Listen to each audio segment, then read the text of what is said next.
Animal Farm by George Orwell, Chapter 2. 3 nights later, old Major died peacefully in his sleep. His body was buried at the foot of the orchard. This was early in March. During the next 3 months, there was much secret activity. Major's speech had given to the more intelligent animals on the farm a completely new outlook on life. They did not know when the rebellion predicted by Major would take place. They had no reason for thinking that it would be within their own lifetime. But they saw clearly that it was their duty to prepare for it. The work of teaching and organizing the others fell naturally upon the pigs, who were generally recognized as being the cleverest of the animals.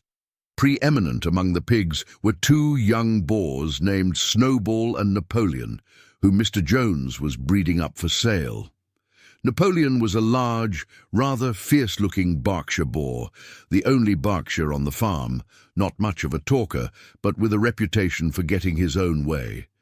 Snowball was a more vivacious pig than Napoleon, quicker in speech and more inventive, but was not considered to have the same depth of character. All the other male pigs on the farm were porkers. The best known among them was a small fat pig named Squealer, with very round cheeks, twinkling eyes, nimble movements, and a shrill voice. He was a brilliant talker, and when he was arguing some difficult point, he had a way of skipping from side to side and whisking his tail, which was somehow very persuasive. The others said of Squealer that he could turn black into white. These 3 had elaborated old Major's teachings into a complete system of thought, to which they gave the name of animalism. Several nights a week, after Mr. Jones was asleep, they held secret meetings in the barn and expounded the principles of animalism to the others. At the beginning, they met with much stupidity and apathy. Some of the animals talked of the duty of loyalty to Mr. Jones, whom they referred to as Master, or made elementary remarks such as, "Mr. Jones feeds us. If he were gone, we should starve to death." Others asked such questions as, "Why should we care what happens after we are dead?" Or, "If this rebellion is to happen anyway, what difference does it make whether we work for it or not?" And the pigs had great difficulty in making them see that this was contrary to the spirit of animalism. The stupidest questions of all were asked by Molly, the white mare. The very first question she asked Snowball was, "Will there still be sugar after the rebellion?" "No," said Snowball firmly. "We have no means of making sugar on this farm. Besides, you do not need sugar. You will have all the oats and hay you want." "And shall I still be allowed to wear ribbons in my mane?" asked Molly. "Comrade," said Snowball, "those ribbons that you are so devoted to are the badge of slavery. Can you not understand that liberty is worth more than ribbons?" Molly agreed, but she did not sound very convinced. The pigs had an even harder struggle to counteract the lies put about by Moses, the tame raven. Moses, who was Mr. Jones's especial pet, was a spy and a talebearer, but he was also a clever talker. He claimed to know of the existence of a mysterious country called Sugar Candy Mountain, to which all animals went when they died. It was situated somewhere up in the sky, a little distance beyond the clouds, Moses said. In Sugar Candy Mountain, it was Sunday 7 days a week. Clover was in season all the year round, and lump sugar and linseed cake grew on the hedges. The animals hated Moses because he told tales and did no work, but some of them believed in Sugar Candy Mountain, and the pigs had to argue very hard to persuade them that there was no such place. Their most faithful disciples were the 2 cart horses, Boxer and Clover. These 2 had great difficulty in thinking anything out for themselves, but having once accepted the pigs as their teachers, they absorbed everything that they were told and passed it on to the other animals by simple arguments. They were unfailing in their attendance at the secret meetings in the barn, and led the singing of beasts of England, with which the meetings always ended. Now, as it turned out, the rebellion was achieved much earlier and more easily than anyone had expected. In past years, Mr. Jones, although a hard master, had been a capable farmer, but of late he had fallen on evil days. He had become much disheartened after losing money in a lawsuit and had taken to drinking more than was good for him. For whole days at a time, he would lounge in his Windsor chair in the kitchen, reading the newspapers, drinking, and occasionally feeding Moses on crusts of bread soaked in beer. His men were idle and dishonest, the fields were full of weeds, the buildings wanted roofing, the hedges were neglected, and the animals were underfed. June came, and the hay was almost ready for cutting. On Midsummer's Eve, which was a Saturday, Mr. Jones went into Willingdon and got so drunk at the Red Lion that he did not come back till midday on Sunday. The men had milked the cows in the early morning and then had gone out rabbiting without bothering to feed the animals. When Mr. Jones got back, he immediately went to sleep on the drawing-room sofa with the news of the world over his face, so that when evening came, the animals were still unfed. At last they could stand it no longer. One of the cows broke in the door of the store shed with her horn, and all the animals began to help themselves from the bins. It was just then that Mr. Jones woke up. The next moment he and his 4 men were in the store shed with whips in their hands, lashing out in all directions. This was more than the hungry animals could bear. With one accord, though nothing of the kind had been planned beforehand, they flung themselves upon their tormentors. Jones and his men suddenly found themselves being butted and kicked from all sides. The situation was quite out of their control. They had never seen animals behave like this before, and this sudden uprising of creatures whom they were used to thrashing and maltreating just as they chose frightened them almost out of their wits. After only a moment or two, they gave up trying to defend themselves and took to their heels. A minute later, all 5 of them were in full flight down the cart track that led to the main road, with the animals pursuing them in triumph. Mrs. Jones looked out of the bedroom window, saw what was happening, hurriedly flung a few possessions into a carpet bag, and slipped out of the farm by another way. Moses sprang off his perch and flapped after her, croaking loudly. Meanwhile, the animals had chased Jones and his men out onto the road and slammed the 5-barred gate behind them. And so, almost before they knew what was happening, the rebellion had been successfully carried through. Jones was expelled, and the manor farm was theirs.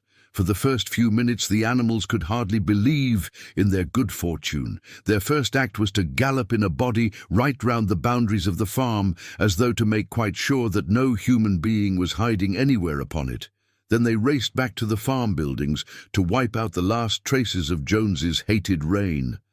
The harness room at the end of the stables was broken open.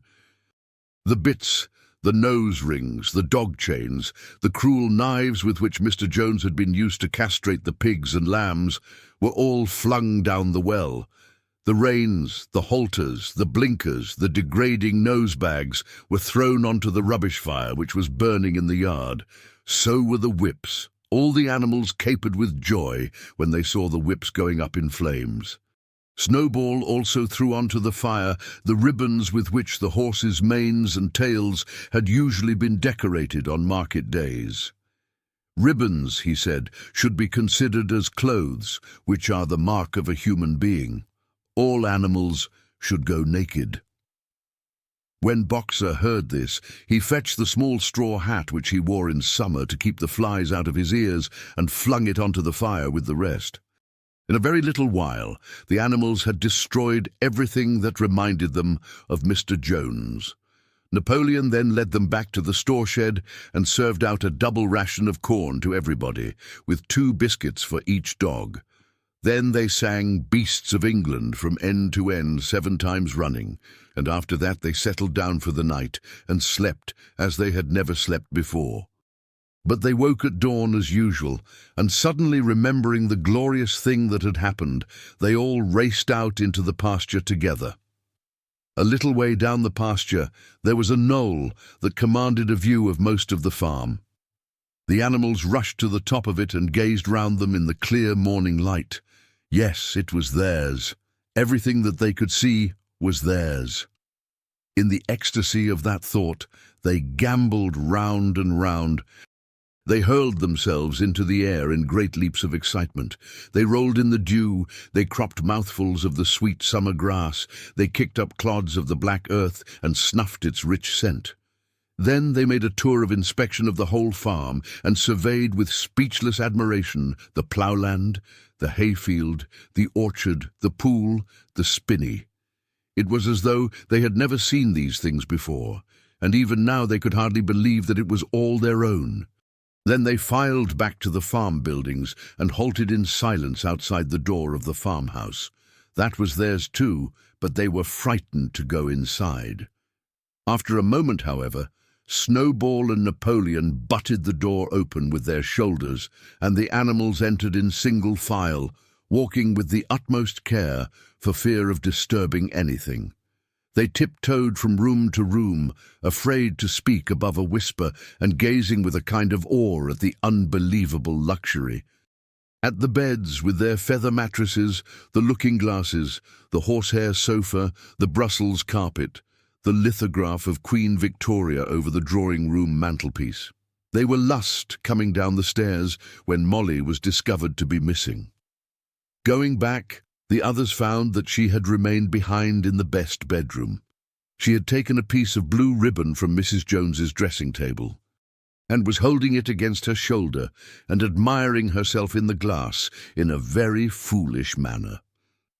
The others reproached her sharply, and they went outside. Some hams hanging in the kitchen were taken out for burial, and the barrel of beer in the scullery was stove in with a kick from Boxer's hoof. Otherwise nothing in the house was touched. A unanimous resolution was passed on the spot that the farmhouse should be preserved as a museum. All were agreed that no animal must ever live there. The animals had their breakfast, and then Snowball and Napoleon called them together again. "Comrades," said Snowball, "it is 6:30 and we have a long day before us. Today we begin the hay harvest. But there is another matter that must be attended to first." The pigs now revealed that during the past 3 months they had taught themselves to read and write from an old spelling book which had belonged to Mr. Jones's children and which had been thrown on the rubbish heap. Napoleon sent for pots of black and white paint and led the way down to the 5-barred gate that gave onto the main road. Then Snowball, for it was Snowball who was best at writing, took a brush between the 2 knuckles of his trotter, painted out Manor Farm from the top bar of the gate, and in its place painted Animal Farm. This was to be the name of the farm from now onwards. After this, they went back to the farm buildings, where Snowball and Napoleon sent for a ladder which they caused to be set against the end wall of the big barn. They explained that by their studies of the past 3 months, the pigs had succeeded in reducing the principles of animalism to 7 commandments. These 7 commandments would now be inscribed on the wall. They would form an unalterable law by which all the animals on Animal Farm must live forever after. With some difficulty, for it is not easy for a pig to balance himself on a ladder, Snowball climbed up and set to work, with Squealer a few rungs below him, holding the paint pot. The commandments were written on the tarred wall in great white letters that could be read 30 yards away. They ran thus: "The 7 commandments. 1. Whatever goes upon 2 legs is an enemy. 2. Whatever goes upon 4 legs or has wings is a friend. 3. No animal shall wear clothes. 4. No animal shall sleep in a bed. 5. No animal shall drink alcohol. 6. No animal shall kill any other animal. 7. All animals are equal." It was very neatly written, and except that friend was written friend, and one of the S's was the wrong way round, the spelling was correct all the way through. Snowball read it aloud for the benefit of the others. All the animals nodded in complete agreement, and the cleverer ones at once began to learn the commandments by heart. "Now, comrades," cried Snowball, throwing down the paintbrush, "to the hayfield. Let us make it a point of honour to get in the harvest more quickly than Jones and his men could do." But at this moment the 3 cows, who had seemed uneasy for some time past, set up a loud lowing. They had not been milked for 24 hours, and their udders were almost bursting. After a little thought, The pigs sent for buckets and milked the cows fairly successfully, their trotters being well adapted to this task. Soon there were 5 buckets of frothing, creamy milk, at which many of the animals looked with considerable interest. "What is going to happen to all that milk?" said someone. "Jones used sometimes to mix some of it in our mash," said one of the hens. "Never mind the milk, comrades," cried Napoleon, placing himself in front of the buckets. "That will be attended to. The harvest is more important. Comrade Snowball will lead the way. I shall follow in a few minutes. Forward, comrades. The hay is waiting." So the animals trooped down to the hayfield to begin the harvest, and when they came back in the evening, it was noticed that the milk had disappeared.